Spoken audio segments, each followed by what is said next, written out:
નમસ્કાર વિદ્યાર્થી મિત્રો, આજના જ્ઞાન સેતુ કાર્યક્રમમાં આપ સૌનું સ્વાગત છે.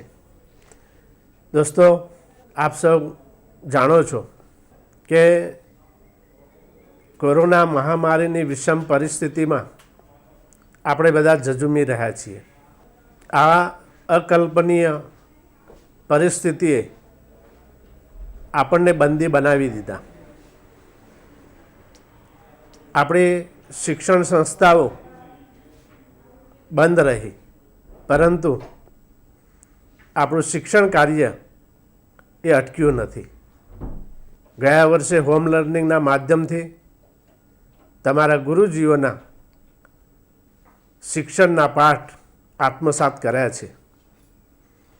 દોસ્તો, આ જ્ઞાન સેતુ કાર્યક્રમ આપણા માટે ઉપકારક અને આનંદપ્રદ છે, કારણ કે આપણે જે શિક્ષણ પ્રાપ્ત કર્યું છે અને હવે આપણે જે નવું શીખવાના છીએ એ બંને વચ્ચે સેતુરૂપ આ પ્રવૃત્તિઓ છે.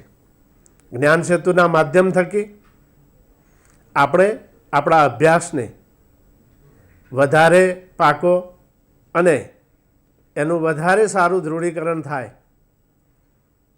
એ માટેની મહાવરારૂપ કેટલીક પ્રવૃત્તિઓનું આયોજન કરેલું છે. દોસ્તો, આજે આપણે કદમ 12, 13 અને 14 આ 3 કદમની પ્રવૃત્તિઓને આપણે સમજવાના છીએ. તમારી પાસે જ્ઞાન સેતુ પુસ્તિકા પણ હશે. આ જે પુસ્તિકા છે એ પુસ્તિકામાં આપેલું જે સ્વાધ્યાય કાર્ય છે એ તમારે વધારે સારી રીતે સુવાચ્ય અક્ષરોમાં અને સ્વચ્છ રીતે તમારે સુઘડ લેખન એનું કરવાનું છે. અને આ પુસ્તિકા પણ તમને તમારા સ્વાધ્યાય કાર્ય માટે ખૂબ જ ઉપયોગી અને રસપ્રદ બની રહેશે. અને તમે એનો ઉપયોગ પણ શરૂ કરી લીધો છે. તમે તમારું સ્વાધ્યાય કાર્ય પણ શરૂ કરી દીધું હશે. મજા પડે છે ને? મજા આવે એવી સરસ મજાની અવનવી રચનાત્મક પ્રવૃત્તિઓ છે. એટલે આ પુસ્તિકાના માધ્યમ થકી તમે જે શિક્ષણ પ્રાપ્ત કર્યું છે તે અને હવે જે શીખવાના છો એના માટે આ પુસ્તિકા જે છે એ જ્ઞાન સેતુ એ તમારા માટે સેતુરૂપ છે. એટલે તમને ક્યાંય તકલીફ નહીં પડે, તમારી કચાશ હશે એ પણ દૂર થશે અને નવું જાણવાનું, નવું સમજવાનું અને શીખવાની જે પ્રક્રિયા છે એ વધારે સુંદર અને અસરકારક બની રહેશે. દોસ્તો, પ્રાથમિક કક્ષામાં જે શિક્ષણ મેળવ્યું એ શિક્ષણનો મૂળભૂત હેતુ તમારી ભાષા શુદ્ધિ વધારે ઉત્તમ બની રહે એ માટેના અનેક અનુભવો તમને તમારા ગુરુજીઓએ પૂરા પાડ્યા હશે. હવે જ્યારે તમે માધ્યમિક કક્ષાએ આવ્યા છો ત્યારે તમારી અર્થગ્રહણ ક્ષમતા એ વધારે બળવત્તર બને એ માટેના કેટલાક નવા અનુભવો તમને તમારા ગુરુજીઓ આપવાના છે. દોસ્તો, આ જે અર્થગ્રહણની ક્ષમતા છે એ વિકસાવવા માટે આપણે આ પુસ્તિકાના માધ્યમથી કેટલીક પ્રવૃત્તિઓ શીખવાના. અને આ પ્રવૃત્તિઓ આપણને શું શીખવશે? તો આ જે પ્રવૃત્તિઓ છે એ પ્રવૃત્તિઓ દ્વારા જે કંઈ જવાબો લખીએ છીએ એમાં સુયોગ્ય શબ્દોની આપણે ગોઠવણી કરતાં શીખીશું. મનમાં જે વિચાર આવે છે એ વિચારને યોગ્ય શબ્દો મારફતે આપણે વાક્યમાં ઢાળતા શીખીએ.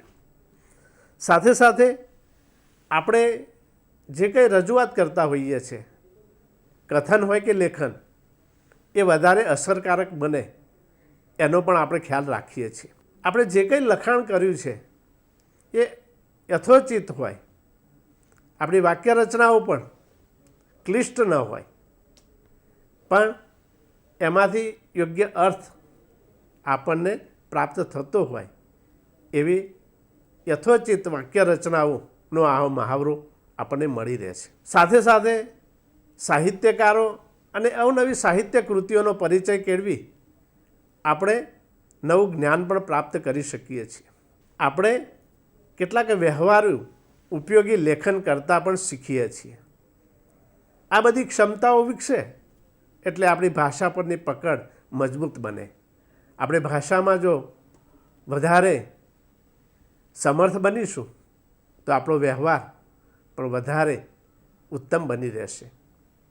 આપણે એક વ્યક્તિ તરીકે આપણા વ્યક્તિત્વને પણ વધારે અસરકારક અને પ્રભાવી બનાવી શકીશું. આ જે આપણે ક્ષમતાઓની વાત કરી એ ક્ષમતાઓને જો આપણે જોઈએ તો તમારા જ્ઞાન સેતુ પુસ્તિકામાં આપણું જે કદમ છે, કદમ 12, એની પહેલી પ્રવૃત્તિ તરફ આપણે નજર કરીશું. પ્રશ્ન 1, શાળામાં પ્રવેશોત્સવ કાર્યક્રમ દરમિયાનનું વર્ણન તમારા શબ્દોમાં લખવું. શાળાની અંદર અવનવી પ્રવૃત્તિઓ વર્ષ દરમિયાન થતી હોય છે. એ પ્રવૃત્તિઓના તમે સાક્ષી હો છો. દર વર્ષે શાળામાં પ્રવેશોત્સવનો કાર્યક્રમ યોજવામાં આવે છે. એ કાર્યક્રમ સંદર્ભે જે કંઈ આયોજન કરવામાં આવે છે એ આયોજન તમે નિહાળેલું છે. એ પ્રવેશોત્સવ કાર્યક્રમમાં તમે સહભાગી બન્યા છો. એ કાર્યક્રમ તમે નિહાળેલો છે. તમારા શાળાના પરિસરમાં પ્રવેશોત્સવ વખતનું સુંદર રળિયામણું ચિત્ર તમારા સ્મૃતિપટ પર અવશ્ય હશે. તો જરા યાદ કરો અને એ પ્રવેશોત્સવનું વર્ણન સારી રીતે 8-10 વાક્યોમાં તમે લખી શકશો. પ્રયત્ન કરશો ને? જરા યાદ કરો પ્રવેશોત્સવની શરૂઆત કઈ રીતે થઈ, એનું આયોજન કેવું હતું, એમાં શું શું કરવામાં આવી. આ બધી વિગતોને યાદ કરી અને આરંભથી અંત સુધીનું આખું જ વર્ણન, જે કંઈ કાર્યક્રમ તમે નિહાળ્યો છે એનું રસપૂર્વકનું વર્ણન તમે કરો. દોસ્તો, હવે આપણે બીજી પ્રવૃત્તિ તરફ નજર કરીએ. પ્રશ્ન 2, વિચારો કે તમારે રાવણની જેમ 10 માથા છે તો તમે કઈ કઈ ક્રિયાઓ કરવામાં મુશ્કેલી પડે અને કઈ ક્રિયાઓમાં સરળતાથી કરી શકાય. દોસ્તો, માનવ મન અવનવા તરંગો કરતું હોય છે. ક્યારે તમને આવો વિચાર આવ્યો છે ખરો કે મારે આવું હોય તો? ધારો કે તમે રાવણને જો ટીવી સ્ક્રીન ઉપર જોતા હો અથવા તો એની વાર્તા વાંચતા હો અને તમને કદાચ એના 10 માથા દેખાય અને તમે એવી કલ્પના કરો કે આવા 10 માથા મારા હોય તો કઈ કઈ મુશ્કેલીઓ પડે અને કઈ બાબતમાં સરળતા રહે. આવી કલ્પના કરશો ને? અને તમારા મિત્રો સાથે બેસો અને મિત્રોની સાથે પણ આ ચર્ચામાં સહભાગી બનાવો અને આ 10 માથા આપણને કઈ રીતે ઉપયોગી થાય અને કઈ રીતે આપણને નડે એની સામાન્ય નોંધ તો કરો. તમારા મિત્રો સાથે તમારા વિચારો વહેંચો અને આવી રમૂજ પ્રેરક કલ્પના તો કરી જુઓ. આ તો તમે સારી રીતે કરી શકશો. તો સારી રીતે સુંદર અક્ષરોમાં આ તમારી કલ્પનાને ઢાળો. હવે આપણે આગળની પ્રવૃત્તિ તરફ નજર કરીશું. દોસ્તો, પ્રશ્ન 3, નવા વર્ષના સંકલ્પો એકમના આધારે પ્રશ્નોના જવાબ લખો. તમારી સામે 4 પ્રશ્નો આપેલા છે. પહેલો પ્રશ્ન છે, બેસતા વર્ષના દિવસે તમારા મનમાં પણ કોઈ નવો વિચાર આવ્યો છે? કેવું? બીજો પ્રશ્ન છે, તમે કોઈ સંકલ્પ કર્યો છે? કયું? તે પાડી શક્યા કે નહીં? અને ત્રીજો પ્રશ્ન છે, લોકો બાધાઓ શા માટે રાખે છે? અને એ પછીનો ચોથો પ્રશ્ન છે, આ એકમને અન્ય નામ આપવાનું હોય તો શું આપશો? તમારા ગુજરાતીના પાઠ્યપુસ્તકમાં નવા વર્ષના સંકલ્પો નામનો સરસ મજાનો હાસ્ય નિબંધ છે. તમે ભણ્યા છો. લેખકનું નામ પણ તમને યાદ હશે. યાદ છે ને? બકુલ ત્રિપાઠી. દોસ્તો, લેખકે આ હાસ્ય નિબંધમાં માનવ મનની જે નબળાઈ છે એ નબળાઈ તરફ કટાક્ષ કર્યો છે. તમને યાદ હશે કે દર વર્ષે નવું વર્ષ આવે છે ત્યારે મનમાં અવનવા સંકલ્પો લેવાનો જુસ્સો આવી જાય છે. એ દિવસ પૂરતો તો તમારો આત્મવિશ્વાસ એટલો બધો વધી જતો હોય છે કે હું આમ જ કરી નાખું. જાણે કે આખો દિવસ તમારા માટે આત્મસુધારણાનો ન હોય. મારી જાતને હું સુધારી નાખું, નવા નવા સંકલ્પો લઉં. પણ એ સંકલ્પ તમે લો પણ કેટલો સમય ટકે છે એ તમને ખ્યાલ હશે. આવા અનુભવ કર્યા છે? કર્યા જ હશે. કારણ કે દર વર્ષે આપણે આવા નવા સંકલ્પોની ગાંઠ વાળીએ છીએ, પણ એ વાળેલી ગાંઠ લાંબો સમય ક્યાં ટકે છે એ તો ખ્યાલ છે ને? જરા યાદ તો કરી જુઓ. આવા સંકલ્પો લીધા હતા અને લીધા પછી એ સંકલ્પો ચિરંજીવ રહ્યા છે કે કેમ? લેખકે તો પોતાની જાત દ્વારા લીધેલા સંકલ્પો અલ્પજીવી નીવડે છે એનું સુંદર વર્ણન કર્યું છે.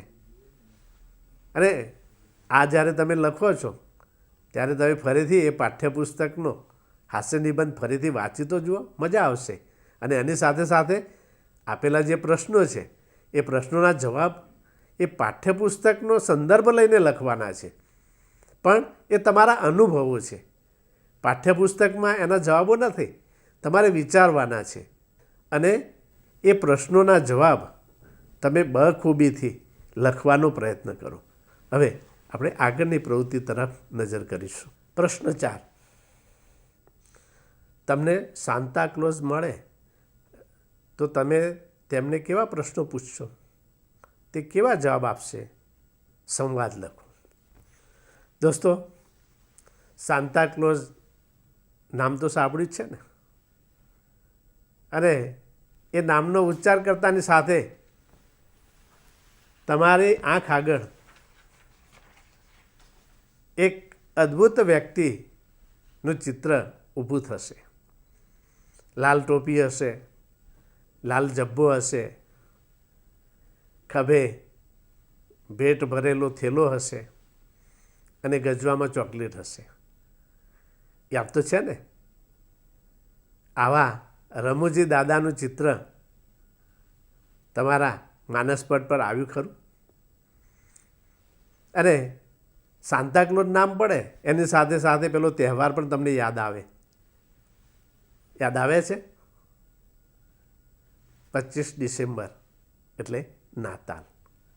અને નાતાલના દિવસોમાં સાન્તાક્લોઝ આપણને ઠેર ઠેર જોવા મળે. કારણ કે આજનો તો કોર્પોરેટ યુગ છે. કેટલાક આવા ગમતા અને જાણીતા પાત્રો એ ધંધા સાથે જોડાઈ ગયા છે. અને એ ડિસેમ્બરના એ મહિના દરમિયાન અવનવી દુકાનો આગળ સાન્તાક્લોઝ ઠેર ઠેર આપણને જોવા મળે. દોસ્તો, આ એક અદ્ભુત પાત્ર છે જે બીજાના ચહેરા પર ખુશી લાવવા એ પોતે મથામણ કરે છે. બીજાને કંઈક આપવું છે. આપણે સ્વાર્થી નહીં પણ પરમાર્થી બનીએ. બીજાને આનંદ આપવો એ પણ એક સત્કર્મ છે.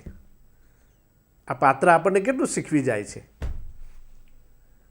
અને આ પાત્રને જ્યારે તમે જો ખરેખર સમજો તો આ પાત્રના ગુણો આપણા જીવનને ઉદાત્ત બનાવે, આપણા વ્યક્તિત્વને સર્વપ્રિય બનાવે. આ તો એક નાનકડી વાત કરી મેં, પણ મિત્રો, આ સાન્તાક્લોઝ જો તમને મળે તો એની સાથે તમે કેવી વાતચીત કરો? ક્યારે કલ્પના કરી છે ખરી? તમે બે મિત્રો મળો છો ત્યારે કેવી વાતો કરો છો, કેવા પ્રશ્નો પૂછો છો?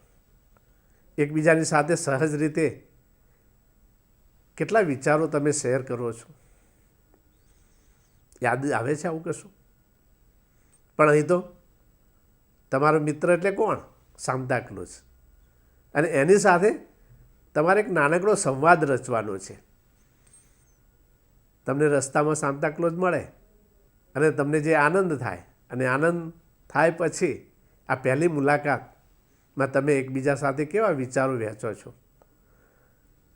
આ કદાચ તમને થોડું અઘરું લાગશે, પણ મિત્રો, તમારા મિત્ર સાથે જેમ વાત કરો છો એવી સાહજિક વાત આ સાન્તા ક્લોઝ સાથે કરવાની છે, અને એ પણ તમારા શબ્દોમાં સંવાદ રૂપે ઢાળવાની છે. અને આ માટે તમે અન્યની મદદ પણ લઈ શકો છો, અને આ સંવાદને રસપ્રદ બનાવવાનો પ્રયત્ન તો કરો. આવડશે? આ તો તમે કરી શકો એમ છો. અને કદાચ થોડું અઘરું લાગશે તો અન્યના સહારે આપણે મથામણ કરીશું તો આ સંવાદ લેખનની કાબેલિયત આપોઆપ આવી જશે. જરા થોડો પ્રયત્ન તો કરી જુઓ. હવે આપણે આગળની પ્રવૃત્તિ તરફ નજર કરીશું. પ્રશ્ન 5. નીચેના શબ્દ ઢગલામાંથી દ્વંદ્વ સમાસ દર્શાવતા શબ્દો શોધો અને સમાસ દર્શાવતા શબ્દોનો વાક્યમાં પ્રયોગ કરો. શબ્દોનો ગંજ આપેલો છે. અહીં આગળ નીચે અનેક શબ્દોનો ગંજ આપેલો છે. રેલગાડી, ભાઈ બહેન, જળકમળ, આતશબાજી, પતિ પત્ની, મનોહર, રામ લક્ષ્મણ, આવતા જતા, હૃદયરોગ, દીકરો દીકરી, સોહગણ અને ભક્તિમય. તો આવા અનેક શબ્દોનો ગંજ તમારી સામે ખડકેલો છે. એમાંથી તમારે શું શોધવાનું છે મિત્રો? તો તમે નવા વર્ષના સંકલ્પો નામનો પાઠ તો ભણ્યા જ છો, અને એમાં જે વ્યવહારુ વ્યાકરણ આપ્યું છે એમાં એક સમાસ છે, દ્વંદ્વ સમાસ. અને દ્વંદ્વ સમાસ વિશે તમારા ગુરુજીએ તમને સરસ રોચક માહિતી આપી હશે, સમજાવ્યું પણ હશે, અનેક ઉદાહરણો આપ્યા હશે, અને તમને યાદ પણ હશે કે દ્વંદ્વ એટલે શું? તો દ્વંદ્વ એટલે જોડકું. જોડકારૂપ જે શબ્દો છે તે દ્વંદ્વનો અર્થ જ જોડકું થાય. તો આ ગંજમાં જોડકારૂપ કયા શબ્દો છે? જરા શોધવાનો પ્રયત્ન તો કરો. પ્રશ્ન 5માં જે શબ્દગંજ આપ્યો છે એમાંથી આપણે પ્રથમ છે રેલગાડી અને બીજો શબ્દ છે ભાઈ બહેન. દોસ્તો, આ બંને શબ્દોનું તમે અવલોકન કરશો અથવા તો વાંચશો તો તમને સહજ રીતે સમજાશે કે જોડકારૂપ કયો શબ્દ છે? ભાઈ બહેન. તો આ ભાઈ બહેન જેવા બીજા શબ્દો તમારે શોધવાના છે, અને એ જે છે જોડકારૂપ શબ્દો, જેને આપણે વ્યાકરણની ભાષામાં શું કહીએ છીએ? દ્વંદ્વ સમાસ કહીએ છીએ. હવે આ શબ્દો શોધ્યા પછી તમારે એને વાક્ય પ્રયોગ કરવાનો છે. તો આ તો તમને સરળતાથી આવડશે. જરા પ્રયત્ન કરી જુઓ, મજા આવશે. હવે આપણે આગળની પ્રવૃત્તિ તરફ નજર કરીશું. દોસ્તો, પ્રશ્ન 6. આ એકમને આધારે મહાપુરુષોના નામ આવતા હોય તેવા વાક્યો શોધીને લખો. દોસ્તો, આ પ્રશ્ન 6 કદમ 12નો અંતિમ પ્રશ્ન, અને તમારા પાઠ્યપુસ્તકમાં નવા વર્ષના સંકલ્પો જે છે એ પાઠમાં સરસ રીતે એના જવાબ રૂપે તમે વાંચશો તો આ મહાપુરુષોના નામ એમાંથી તમને મળશે. કદાચ તમે એ ભૂલી ગયા હો તો ફરીથી તમારે ધોરણ 8નું ગુજરાતીનું પાઠ્યપુસ્તક લેવાનું, અને એમાં ફરીથી નવા વર્ષના સંકલ્પો નામનો જે હાસ્ય નિબંધ છે એ તમે વાંચો, અને એમાંથી આ મહાપુરુષોને લગતા વાક્યો શોધો. તો તમને એ સરળતાથી એમાંથી જવાબ રૂપે મળી જશે. આ થોડો પ્રયત્ન કરી જુઓ, વાંચો અને સમજો.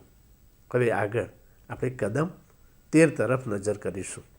પ્રશ્ન 1, ચિત્ર પરથી વાર્તા બનાવો.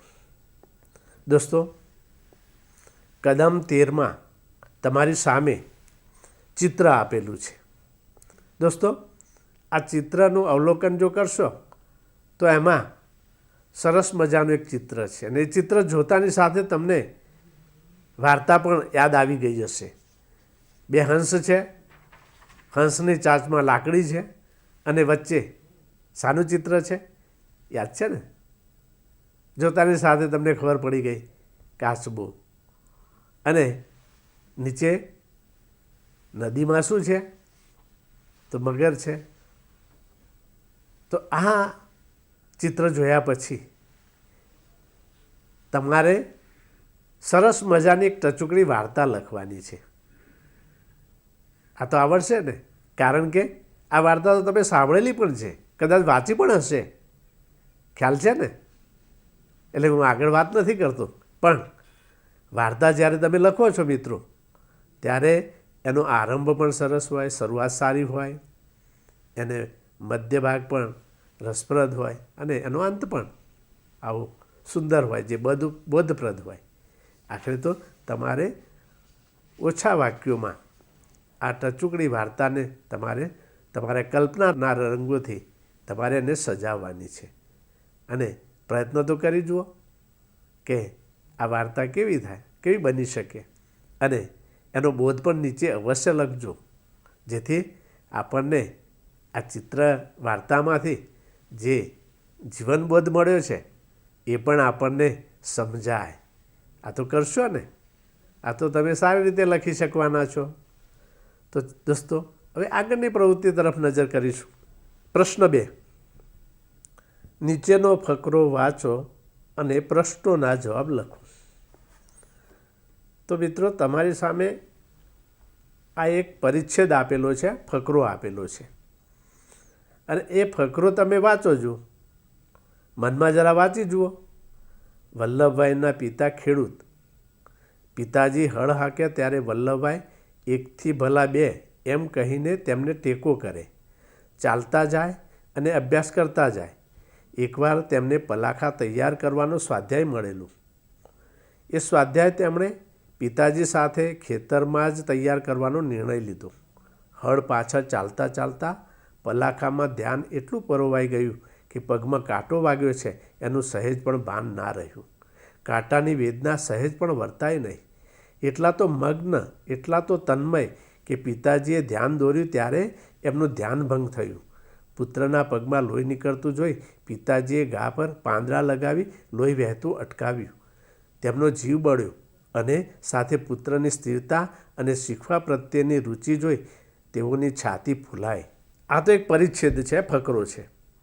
અને ફકરો આપણા આદર્શ ગણીએ એવા લોખંડી પુરુષ સરદાર સાહેબના જીવનની આ ઘટના છે. સરદાર સાહેબનું વ્યક્તિત્વ અને એમના જીવન કાર્યોથી તમે સૌ પરિચિત છો. સામાન્ય વ્યક્તિ પોતાના જીવનમાં કેટલાક સદ્ગુણો કેળવીને મહાનતાને પ્રાપ્ત કરે છે. મહાનતા એમને એમ સાધ્ય નથી. મહાનતા પ્રાપ્ત કરવા માટે આપણે કેટલાક સદ્ગુણો આપણા જીવનમાં સ્થિર કરવા પડે. આ પરિચ્છેદ વાંચતા તમને સમજાયું હશે કે સરદાર પટેલની જે અભ્યાસ પ્રત્યેની જે રુચિ છે એ કેવી છે. આપણને પણ શીખવા મળે એવું છે. તો દોસ્તો, આ ફકરાને ધ્યાનમાં રાખીને 4 પ્રશ્નો આપેલા છે. એમાં પહેલો પ્રશ્ન છે, ફકરામાંથી એક કહેવત શોધો અને તેવો અર્થ ધરાવતી અન્ય કહેવત લખો. બીજો પ્રશ્ન છે, કામ કરતાં કરતાં તમે કેવી રીતે ભણી શકો. પ્રશ્ન 3, કંઈક ઈજા થાય ત્યારે તમે કેવા ઘરેલું ઉપચાર કરો છો. અને ચોથો પ્રશ્ન છે, આ ફકરાને શીર્ષક આપો. દોસ્તો, આ પરિચ્છેદ તમે ધ્યાનથી વાંચ્યો હશે તો એમાં તમને કહેવત અને રૂઢિપ્રયોગો એમાં તમને જોવા મળ્યા હશે. કહેવત અને રૂઢિપ્રયોગ વિશેની સમજ તમારા ગુરુજીએ સરસ રીતે તમને સમજાવી હશે. રૂઢિપ્રયોગ શું કરે તો આપણી ભાષા જે છે, આપણું જે રજૂઆત છે એને શક્તિશાળી બનાવે. ઓછા શબ્દોમાં આ કહેવત આપણને ઘણું બધું કહી જાય. એ જ રીતે રૂઢિપ્રયોગો પણ આપણા કથનને સચોટ બનાવે. આ પરિચ્છેદમાંથી તમારે કહેવત શોધવાની છે. અને તો વાંચશો એટલે તરત જ તમને કહેવત એ દેખાશે અને એના જેવી તમારે એ જ અર્થ ધરાવતી બીજી કહેવત પણ તમારે વિચારવાની છે. થોડો મહાવરો તો કરી જુઓ. અરે કદાચ તમે એમાં પાછા પડો તો તમારા ભાઈ બહેન હોય, માતા પિતા હોય કે ગુરુજી, એની મદદ લેવાની. પણ આપણે શીખવું છે મિત્રો. આપણે મથામણ કરીશું, મંથન કરીશું, વિચારીશું તો આપણને એમાંથી નવું જાણવા મળશે. એવું કહેવાય છે ને, પૂછતા પંડિત થવાય. આપણે બીજાને પૂછીશું તો આપણને જાણવા પણ મળશે અને આપણું કામ પણ થશે. એ જ રીતે એ પછીના જે 3 પ્રશ્નો છે એમાં બીજો જે પ્રશ્ન છે એ તમે જરા જુઓ તો ખરા કે કામ કરતાં કરતાં તમે કેવી રીતે ભણી શકો. સરદાર સાહેબ તો કામ કરતાં કરતાં પણ એકાગ્રતા કેળવી શકતા હતા. તમે આવી એકાગ્રતા કેળવી શકો છો ખરા? તમે કામ કરતાં કરતાં તમારું અધ્યયન કાર્ય કરી શકો છો? આવું તમારામાં છે ખરું? અને જો હોય તો એ રીતે જવાબ આપો. અથવા તો કામ કરતાં કરતાં તમારું મન કેવું ચંચળ રહે છે, તમારો અનુભવ કેવો છે, એ હોય તો એ તમે નોંધો. તમારી જાતનું મૂલ્યાંકન કરો, સ્વમૂલ્યાંકન, કે સરદાર સાહેબ આવી એકાગ્રતા કેળવી શકે છે તો એવી એકાગ્રતા મારાથી કેળવાય છે ખરી? ન કેળવાતી હોય તો એ રીતે લખો. અને જો તમે એવું કેળવી શકતા હો તો એ જરા સારી રીતે લખી શકો. આખરે તો સરદાર સાહેબના જીવન સાથે આપણામાં આવો સદ્ગુણ ક્યાંય છુપાયેલું છે કે કેમ? ન હોય તો આવો પ્રયત્ન પણ આપણે કરી શકીએ. હવે બીજો પ્રશ્ન આગળનો જોઈએ તો એ પ્રશ્નમાં સરસ મજાનો છે. પ્રશ્ન 3, કંઈક ઈજા થાય ત્યારે તમે કેવા ઘરેલું ઉપચાર કરો છો? ઘણા અનુભવો હશે અને તમારી ઉંમર પણ એવી છે કે ક્યાંક ફરવા ગયા હોય, ક્યાંય તમે સાયકલિંગ કરતા હો અથવા તો ક્યાંક લપસણી ઉપર તમે લપસતા હો અને અનાયાસે ક્યાંક વાગ્યું હોય. આવું યાદ તો કરી જુઓ. તમને ક્યારે આવી કોઈ ઈજા પહોંચી છે? અને એ વખતે તમે દવાખાને જવાની જગ્યાએ તમે એવો ઘરેલું ઉપચાર કોઈ કર્યો ખરો? હશે જ, કારણ કે આપણે પહેલાં આવા ઘરેલું ઉપચારો કરી જ લેતા હોઈએ છીએ. કારણ કે આપણે રમતિયા અને તોફાની, અને આવું કંઈક વાગે તો કોઈક આપણને ઠપકો આપે, કોઈ આપણને લડે. એનાથી બચવા માટે આપણે આપણા સમાજ મુજબના પ્રાથમિક ઉપચારો કરતા હોઈએ છીએ. તો આવો ક્યાંય ઉપચાર કર્યો હોય તો એ તમે યાદ કરી જુઓ અને તમારી નોંધપોથીમાં નોંધો તો ખરા. યાદ કરશો એટલે બધું સમજાઈ જશે તમને કે આવું તો મને થયેલું છે. એક નહીં, આવા તો અનેક પ્રસંગો હશે, પણ એમાંથી એકાદ પ્રસંગ અને એની સાથે સાથે ઘરેલું ઉપચાર કેવા કેવા કરી શકો છો એ પણ જરા નોંધજો. અને આગળનો પ્રશ્ન છે એ પણ સરસ મજાનો છે મિત્રો. આપણે જે પરિચ્છેદ વાંચ્યો છે એ પરિચ્છેદનું શીર્ષક આપેલું નથી. આપણે એને શીર્ષક આપવાનું છે. તમે તમારા શબ્દોમાં એનું મથાળું કેવું આપી શકો, એનું શીર્ષક કેવું આપી શકો? ક્યારે પ્રયત્ન કર્યો છે ખરો? અને શીર્ષક કેવું હોય? ટૂંકું હોય, 2 શબ્દોનું હોય કે એક નાનકડું વાક્ય હોય. પ્રયત્ન તો કરી જુઓ. તમારા પાઠ્યપુસ્તકમાં જે ગદ્ય પાઠ હોય કે પછી કાવ્ય હોય તો એના ઉપર જે શીર્ષક આપેલા છે એ તો તમે જોયેલા જ છે. તો આ પરિચ્છેદને આવું સરસ મજાનું શીર્ષક આપવું હોય તો તમે કેવું આપી શકો? જરા પ્રયત્ન કરી જુઓ, એ તો આવડશે જ. મિત્રો, હવે આપણે આગળના પ્રશ્ન તરફ નજર કરીએ. એ પણ સરસ મજાની રોચક પ્રવૃત્તિ છે.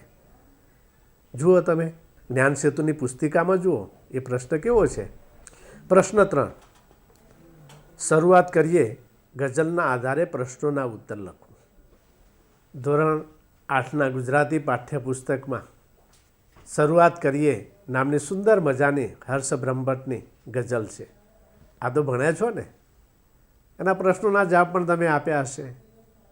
અને ગઝલ વારંવાર વાંચવાની પણ મન થાય એવી છે. એ ગઝલ તમે સમજ્યા છો ને? સરસ રીતે સમજ્યા હશો. કવિ આપણને શીખ આપે છે કે જીવનમાં મુશ્કેલીઓ આવે, એ મુશ્કેલીઓની સામે સફળતાપૂર્વક કઈ રીતે જીવી શકાય, મુશ્કેલીઓનો સામનો આપણે કઈ રીતે કરી શકીએ. અને સાથે સાથે મિત્રો, આ ગઝલ આપણને શું કહે છે કે બહાર તો આપણે સરસ મજાના સુંદર દેખાવા પ્રયત્ન કરીએ છીએ, પણ કવિ આપણને આગળ પણ ચીધે છે કે બહાર જેટલા આપણે સુંદર દેખાઈએ છીએ એવું આપણું અંદરથી પણ એટલા જ સુંદર અને ગમતીલા વ્યક્તિત્વને આપણે ખીલવવાનું છે. આખી ગઝલને તમે જો સારી રીતે વાંચો અને સમજો તો તમને એમાંથી ઘણું બધું જાણવાનું તો ખરું જ, પણ જીવનની અંદર ઉતારવાનું પણ એમાંથી આપણને મળશે. આપણું જીવન કેવું હોય, આપણું વ્યક્તિત્વ કેવું હોય એ કેળવવા માટેનો બોધ પણ કવિશ્રી હર્ષ બ્રહ્મભટ્ટે સરસ મજાની રમતિયાળ શૈલીમાં આપણને સમજાવી દીધું છે. અને એની સાથે જોડાયેલા કેટલાક પ્રશ્નો પણ છે. એ પ્રશ્નો તમારે આ ગઝલને સમજીને પછી લખવાના છે. તો એ હવે આપણે એ પ્રશ્નો તરફ નજર કરીએ. દોસ્તો, પ્રશ્ન 1, તમે મુશ્કેલીમાં છો તો તેને દૂર કરવા કેવા પ્રયત્નો કરશો? કેમ? આપણે મુશ્કેલીમાં હોઈએ ત્યારે મુશ્કેલીમાંથી બહાર નીકળવા માટે કેવા પ્રયત્નો કરીએ? મુશ્કેલી આવી છે ખરી? તમારા વિદ્યાર્થી જીવનને લગતી નાની નાની મુશ્કેલી હશે. મુશ્કેલી તો દરેકના જીવનમાં આવે. કહેવાય છે ને કે સુખાની ચ દુઃખાની ચક્ર પરિવર્તતે. નાના હોઈએ તો આપણે નાની મુશ્કેલી હોય, જેમ જેમ મોટા થઈએ એમ આપણા જીવનનું ફલક પણ વિસ્તરતું જાય અને મુશ્કેલીઓનો વ્યાપ પણ વધતો જ જાય. જેમ જેમ આપણે મોટા થતા જઈએ એમ મુશ્કેલીનું સ્વરૂપ બદલાતું હોય. પણ અત્યારે તમારા વિદ્યાર્થી કાળમાં તમે આવી કોઈ મુશ્કેલી અનુભવી ખરી? અને એમાંથી માર્ગ શોધ્યો હોય તો કેવો માર્ગ શોધ્યો તમે? એ મુશ્કેલીમાંથી બહાર નીકળવા માટે કેવા પ્રયત્નો કર્યા? આ માત્ર તમારે વિચારવાનું છે. અને આવો અનુભવ હોય તો એ અનુભવને શબ્દદેહ આપવાનો છે. એ અનુભવને તમારે શબ્દોમાં ઢાળવાનો છે કે મારા જીવનમાં આવી એક ઘટના બની અને એમાંથી નીકળવા માટે મેં આવો પ્રયત્ન કર્યો. આ તો તમે કરી શકશો. એ પછીનો બીજો પ્રશ્ન આપણે જોઈએ.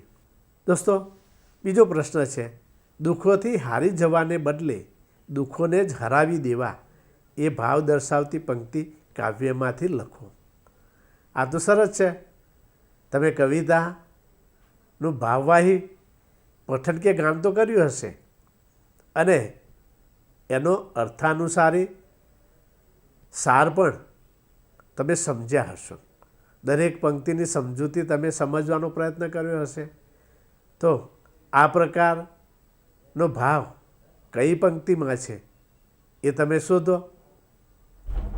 કદાચ તમને એમાં થોડી મૂંઝવણ જણાય તો તમારે સમજને પાકી કરવા માટે તમારા ભાઈ બહેન કે અન્યની મદદ તમે લઈ શકો છો, અને આ તો તમને આવડશે જ. એ પછી ત્રીજો પ્રશ્ન પણ મજાનો છે. તમે કોઈ 2 પંક્તિની રચના કરો છો તો તેને ગઝલનો શેર કહી શકશો? કેમ? મિત્રો, તમને તમારા શિક્ષકે આ ગઝલના સાહિત્ય સ્વરૂપની ચર્ચા પણ કરી હશે, સમજાવી હશે. તમે કોઈ પંક્તિ 2 લખી દો તો એ પંક્તિને ગઝલનો શેર કહી શકાય. એના લક્ષણો શું હોય, એની ઓળખ શું હોય, આ તમને સમજાવી હશે, અને એ મુજબ આનો તમે તમારી રીતે મૌલિક જવાબ લખી શકશો. એ પછી આગળના પ્રશ્ન તરફ આપણે નજર કરીએ.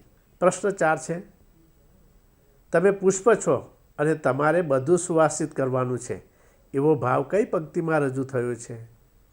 આ પણ મેં વાત કરી એમ આ ગઝલનો ભાવાર્થ તમે સમજશો અને દરેક પંક્તિની સમજૂતીને સમજવાનો પ્રયત્ન કરશે તો તરત જ તમારે નજરમાં આ પંક્તિઓ ચડી જશે.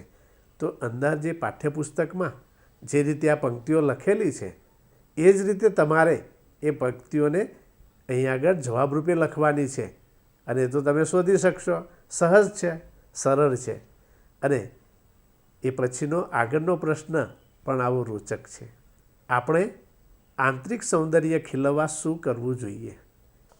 આપણે આ ગઝલમાં અગાઉ પણ આની ચર્ચા આપણે કરી છે કે કવિશ્રી આપણને એ પણ શીખ આપે છે કે બાહ્ય દેખાવને સુંદર કરવા માટે આપણે ઘણી બધી મથામણ કરતા હોઈએ છીએ.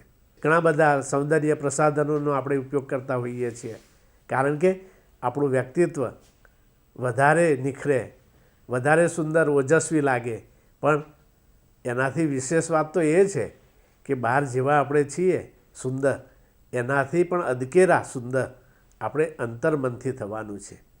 અને કવિ આપણને એ સમજાવે છે કે બહાર જેમ ઉજળા છીએ એમ આપણે અંતરથી પણ ઉજળા થઈએ. તો આ માટે આપણે શું કરી શકીએ? વિચારશો ને? અરે કશું ન સમજાય તમને મિત્રો તો તમારા માતા પિતાની પાસે બેસો, એમને પૂછો તો તમને કેટલીક સારી અને ઉન્નત વાતો પણ એમની પાસેથી જાણવા મળશે. અને એથી વિશેષ તમારા ગુરુજી તો છે જ, એમને પૂછો, થોડી મથામણ કરો, અને જે મથે છે એ કંઈક પ્રાપ્ત કરે છે. અને સાથે સાથે આપણને એ વાત પણ સમજાશે કે મારે મારા જીવનને ઉન્નત બનાવવાનું છે, મારા જીવનને એ વધારે શ્રેષ્ઠ અને સર્વપ્રિય બને એ માટે આવા સદ્ગુણો સહજ રીતે મારા જીવનમાં આત્મસાત થાય એ માટે હું આવું ન કરી શકું. તો એવું જો વિચારશો તો તમે સંકલ્પબદ્ધ થશો અને તમારા વ્યક્તિત્વને વધારે ઓજસ્વી અને તેજસ્વી બનાવી શકશો. અને એ પછીનો આગળનો પ્રશ્ન આપણે જોઈએ. તમને મંચ પર શ્રેષ્ઠ ગઝલકાર પારિતોષિક પ્રાપ્ત થાય છે તો આ સફળતા માટેની તમારી લાગણી વ્યક્ત કરો. દોસ્તો, આ પણ કેવો સરસ મજાનો પ્રશ્ન છે. તમે તમારા શાળા સંકુલમાં આવી અનેક ઘટનાઓ તમે નિહાળી હશે, અનેક પ્રસંગો તમે જોયા હશે, અથવા તો તમે ખુદ કોઈ સારું કામ કર્યું હશે તો તમારું સન્માન પણ થયું હશે. આ ક્ષણો યાદ છે? તમારું સન્માન થયું હોય અથવા તો તમારા મિત્રનું સન્માન થયું હોય. કદાચ તમારા મિત્રનું સન્માન તમે જોયું હોય તો તમને એવી અંદરથી એવી એક લાલસા જાગી હશે કે મારું પણ સન્માન થાય તો ખરું. અરે કદાચ ઘેર જઈને આનો મહાવરો પણ કર્યો હશે કે તમે કોઈ ગિફ્ટ લો છો અને તમે મોબાઈલ પર એનો ફોટો પાડો છો. કેવી આનંદની અનુભૂતિ છે.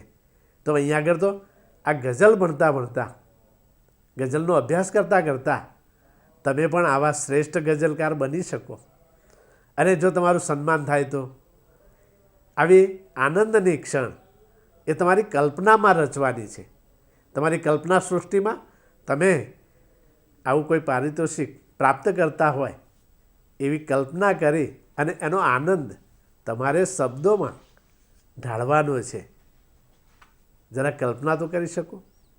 આખરે તો આપણી ભાષા એ આપણી હૃદયોર્મી આપણા જીવનના મધુર અને મીઠા પ્રસંગો જે છે એ પણ સહજ રીતે અને વાસ્તવિક રીતે આપણે રજૂ કરી શકીએ, અભિવ્યક્ત કરી શકીએ એનું બળ પૂરું પાડે છે.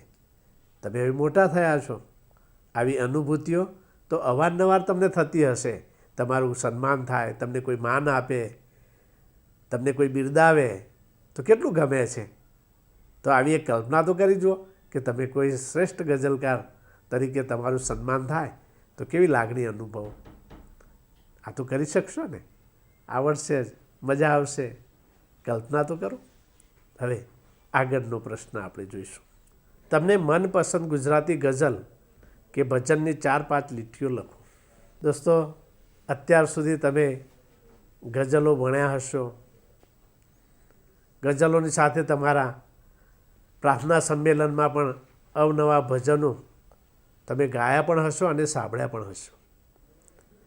તમને ગમતી કોઈ ગઝલ હોય કે ભજનની પંક્તિઓ તમારે સારા અક્ષરોમાં, સુવાચ્ય અને સુઘડ અક્ષરોમાં તમારે આ જ્ઞાન સેતુની પુસ્તિકામાં ઉતારવાની છે. યાદ તો કરી જુઓ. તમને ઘણા બધા ભજન યાદ હશે, ગઝલ પણ યાદ હશે અને એમાંથી વધારે ગમતી હોય એવી ગઝલ કે ભજનની પંક્તિઓ તમે સરસ રીતે સુવાચ્ય અક્ષરોમાં લખો. યાદ કરો અને લખો. ત્યારે એ પછીનો આપણો પ્રશ્ન છે, પ્રશ્ન 6. ઉદાહરણ પ્રમાણેના અન્ય શબ્દો લખો. ઉદાહરણ આપ્યું છે ગઝલ તો ગઝલકાર. એ જ રીતે બીજા શબ્દો આપેલા છે સાહિત્ય, સંગીત, કલા, ચિત્ર અને કથા. તમારી સામે કેટલાક શબ્દો આપેલા છે અને ઉદાહરણરૂપ શબ્દ પણ તમે વાંચ્યો અને સમજ્યા. ગઝલ તો ગઝલકાર. તો આ જે શબ્દો છે એમાં કર્તૃવાચક બનાવવાના છે. બાકીના જે શબ્દો છે એ પણ હવે તમને સમજાઈ ગયા હશે કે આપણે કર્તૃવાચક બનાવવા માટે શું કરીએ છીએ. જેમ ગઝલની સાથે ગઝલકાર, આ કાર શબ્દ આપણે ઉમેર્યો અને ગઝલકાર બને. એ જ રીતે બાકીના શબ્દોને પણ આપણે એ રીતે કર્તૃવાચક બનાવવાના છે. આ તો બહુ સરળ છે, સમજાય એવી છે. હવે દોસ્તો, કદમ 14ની આપણે ચર્ચા કરીશું. કદમ 14, પ્રશ્ન 1. બસમાં મુસાફરી કરતી વખતે બારી બહાર જોયેલા દૃશ્યોનું વર્ણન કરો. તમારા ઘણા અનુભવો છે. બસમાં બેસવાનો પણ અનુભવ હશે, રેલવેમાં બેસવાનો પણ અનુભવ હશે. એ વખતે બસમાં બેસવાનું થાય ત્યારે તમે ક્યાં બેસો છો? દરેકની ઈચ્છા ક્યાં હોય બેસવાની? બારી બાજુ. બારી બાજુ બેસતા કેવી મજા આવે. એ નાના હોય કે મોટા હોય, દરેકને ક્યાં બેસવું છે? બારી પાસે. અને બારી પાસે બેસીને બહારની દુનિયા આપણને કેવી લાગે? અદ્ભુત, અલબેલી. આપણને ગમે.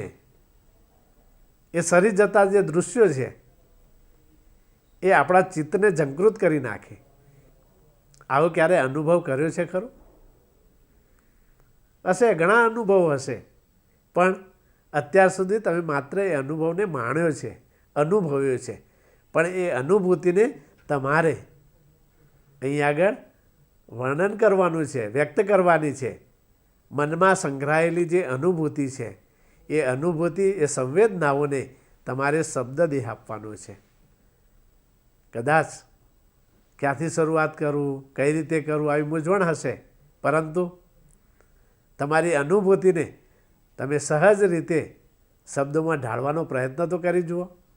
અને આવો જો મહાવરો તમે સતત કરતા રહેશો તો જીવનના અનેક અનુભવોને તમે આ રીતે તમે લખતા રહેશો. અરે દોસ્તો, તમે રોજનીશી પણ લખી શકશો. આ નાનકડો અનુભવ આપણને ઘણું બધું શીખવી જાય છે. આ તો એક રોચક પ્રવૃત્તિ છે. આવું યાદ કરો અને એ તમારી સંગ્રહાયેલી અનુભૂતિ અથવા તો તમને હૃદયસ્પર્શી થયેલી અનુભૂતિને અહીંયા આગળ શબ્દોમાં તમારે કંડાળવાની છે. પ્રયત્ન કરશો તો કશું જ અઘરું નથી. કદાચ થોડી ગણમથલ થશે પણ તમે સહજ અને સરળતાથી એ લખી શકશો. પ્રયત્ન તો કરી જુઓ. નીચેની જાહેર ખબરનું અવલોકન કરો અને પ્રશ્નોના જવાબ લખો. મિત્રો, તમારી સામે એક જાહેર ખબરની નોંધ આપેલી છે. આપણે એને વાંચીએ. પધારો પધારો પધારો, માતૃભાષા ગુજરાતીને અર્પણ, હશે તેનું ઘર વસે, અદ્ભુત ત્રિઅંકી હાસ્ય નાટક. આવો અવસર ચૂકશો નહીં. માતૃભાષામાં નાટક માણવા પધારો. દર રવિવારે સાંજે 6 વાગે કલાપી ગાર્ડન, અમદાવાદ. વિનામૂલ્યે માતૃભાષા સંવર્ધન કાર્યમાં સહભાગી થાઓ. ફક્ત આપની હાજરી જ કાફી. માતૃભાષા સંવર્ધન મંડળ. દોસ્તો, આ તમે જાહેર ખબરને વાંચી છે, સમજ્યા છો. એ આખી જાહેર ખબરની વિગતોને તમે સમજવાનો પ્રયત્ન કર્યો છે અને એ વિગતોને ધ્યાનમાં રાખીને તમારે આ પ્રશ્નોના જવાબ લખવાના છે. અને બીજું વિશેષ કશું જ નથી. માત્ર તમારી સામે જે જાહેર ખબર છે એ જાહેર ખબરને તમારે પ્રશ્નો જે છે પ્રશ્નોના જવાબ શોધવા માટે એકાગ્રતાથી સમજીને એને ફરીથી વાંચવાનો પ્રયત્ન કરી જુઓ તો તમને બધા જ જવાબો જાહેર ખબરમાંથી સહજતાથી મળશે. દોસ્તો, વ્યવહારમાં પણ આવા અનેક પ્રકારના ચોપાનિયા અથવા તો જાહેરાતના પેમ્પલેટ તમે જોયા હશે. ક્યારે તમે આ રીતે વાંચવાનો પ્રયત્ન કર્યો છે? આ તો આપણો વ્યવહારનો અનુભવ છે. આ જાહેર ખબરની સાથે સંકળાયેલા આ પ્રશ્નોને તમારે સમજવાના છે. અને જો જાહેરાત તમે સમજશો તો પ્રશ્નો પણ તમને સહજતાથી લખી શકશો. એ પછીનો પ્રશ્ન 3, સાકરનો શોધનારો. એકમના આધારે પ્રશ્નોના જવાબ લખો. દોસ્તો, ધોરણ 8 ગુજરાતી પાઠ્યપુસ્તકમાં આ સરસ મજાની એકાંકી આપેલી છે, સાકરનો શોધનારો. આ એકાંકીના લેખક યશવંત પંડ્યા. આ એકાંકી તમે તમારા મિત્રોની સાથે ભજવી પણ હશે. કદાચ ભજવી ન હોય તો એનો ભાવવાહી પાત્રગત રીતે એને વાંચીને પણ ભજવવાનો પ્રયત્ન કર્યો હશે. દોસ્તો, એમાં જે પાત્રો છે એ પાત્રો અંજન અને કિન્નરી, નિખિલ રાય, સુરેન્દ્રનાથ, ભાસ્કર રાય, નિખિલ રાયના મિત્ર. આ બધા પાત્રો જે છે એ પાત્રો વચ્ચેના જે સંવાદો છે એ સંવાદો તમને કંઈક જીવનબોધ આપી જાય છે. અને એકાંકીને આધારે મિત્રો અહીં આગળ પ્રશ્નો આપેલા છે. માત્ર તમારે એકાંકીને સમજવાની છે. કદાચ તમે ભૂલી પણ ગયા હશો તો ફરીથી એ પાઠ્યપુસ્તકમાં સાકરનો શોધનારો આ એકાંકીને ફરીથી વાંચો અને સમજો. તમારી પાસે પાઠ્યપુસ્તક તો છે જ. ફરીથી એ પાઠ્યપુસ્તકને ખોલો, વાંચો અને સમજો. અને આ પ્રશ્નોના જવાબ તમે ખૂબ સરસ રીતે આપી શકશો. શાળામાંથી ફરિયાદ આવે તો તમારા પપ્પા તમને શું કહે છે? ત્રીજો પ્રશ્ન, તમારા ટેબલના ખાનામાં કે થેલામાં અંજન પાસે છે તેવી વસ્તુ હોય છે, કઈ કઈ? ચોથો પ્રશ્ન છે, કિન્નરીની જેમ તમારી બહેને તમને ઠપકાથી બચાવે છે, ક્યારે? અને પાંચમો પ્રશ્ન છે કે તમારા માટે નાટકનું નામ સાકરનો શોધનારું કેમ આપ્યું હશે? અહીં આગળ અંજન તમે હો તો અંજનનું પાત્ર એ તમારું પાત્ર બની જાય છે. તમારી આસપાસ તમારા પરિવારમાં કિન્નરી પણ હશે, ભાસ્કર રાય પણ હશે, નિખિલ રાય પણ હશે અને સુરેન્દ્રનાથ પણ તમને જોવા મળતા હશે. આ એકાંકીમાં જે બાબતોનું વર્ણન કરેલું છે, જે ઘટના વર્ણવવામાં આવી છે, એવી જ તમારી આસપાસ જીવતી જાગતી પરિસ્થિતિ તમે નિહાળી હશે. તો હવે તમારે આ પ્રશ્નો એના આધારે લખવાના છે કે આવી અનુભૂતિ તમે કરી હોય તો આ તો આવડશે ને. તમે જો અંજનને સમજ્યા હશો, કિન્નરીને સમજ્યા હશો, કે ભાસ્કર રાયને તમે જોયા હોય, અથવા તો એવા વર્તન વ્યવહારો તમારી આજુબાજુ જોયા હશે તો તમને સમજાશે. તો એ પ્રશ્નો પણ તમે લખી શકશો. કદાચ ન સમજાય તો અન્યની મદદ પણ લઈ લો અને સરસ રીતે આ એકાંકીને સમજો અને એના પ્રશ્નો લખો. સાકરનો શોધનારો નામની એકાંકીમાંથી એક સરસ મજાનો રસપ્રદ પ્રશ્ન તમારી સામે છે. પ્રશ્ન 4. નાટકમાં કયા પાત્રના વર્તનમાં તમને કયા સુધારા લાવવા ગમશે, કેમ? દોસ્તો, આ એકાંકી તો તમે સરસ રીતે ભણ્યા છો અને તમારી પોતીકી એકાંકી છે. આ એકાંકીમાં અંજનનો અનુભવ એ તમારો છે, તમારા પરિવારનો છે, એ તમે સમજી શકો અને અનુભવી શકો એવા છો. પણ અહીં પ્રશ્ન કેવો છે કે તમને કયા પાત્રમાં સુધારા લાવવા ગમે? કયું પાત્ર એવું છે કે જેનું વર્તન તમને ડંખે છે, તમને ગમતું નથી? યાદ કરી જુઓ કે એકાંકીમાં કયું પાત્ર એવું છે કે એના વિચારો તો ખરા, પણ સાથે સાથે એનું વર્તન તમને એવું લાગે કે આવું ન કરે તો વધારે સારું. તો કયું એવું પાત્ર છે? યાદ આવ્યું? વિચારો, તરત જ ખ્યાલ આવી જશે મિત્રો. અને એવું પાત્ર તમારા પરિવારમાં પણ છે જે તમને સતત ટકોર્યા કરતું હોય, તમને ઠપકો આપ્યા કરતું હોય, તમને શિખામણ આપ્યા કરતું હોય. યાદ આવ્યું ને? હવે એમાં કેવા સુધારા કરી શકાય? તમારી દ્રષ્ટિએ તમને શું લાગે છે કે એમાં શું શું આપણે કરી શકીએ? આ તો તમે વિગતે લખી શકો એમ છો, પણ આપણે તો ટૂંકમાં લખવાનું છે. ઓછા શબ્દોમાં આવું પાત્ર અને એના વર્તન વ્યવહારોમાં કયા સુધારા કરવા જોઈએ એ માત્ર તમારે સૂચવવાનું છે, અને તો તમે ખૂબ જ સરળતાથી કરી શકશો. તો ચાલો ત્યારે આ પ્રશ્નને સારી રીતે લખવા માટે એ પ્રયત્ન કરો. દોસ્તો, 5મો પ્રશ્ન છે, આપેલા શબ્દોનો વાક્યમાં પ્રયોગ કરો. દિન, દિન, પાણી, પાણી, ચીર, ચીર. દોસ્તો, અહીં આગળ 3 શબ્દો જે છે પણ એ બેવડાયેલા છે. જોડણી ભેદે અર્થભેદ કેવો હોય? તમે ભણ્યા છો કે ભાષામાં જોડણીનો ભેદ થાય એની સાથે સાથે શબ્દનો અર્થ પણ બદલાઈ જતો હોય છે.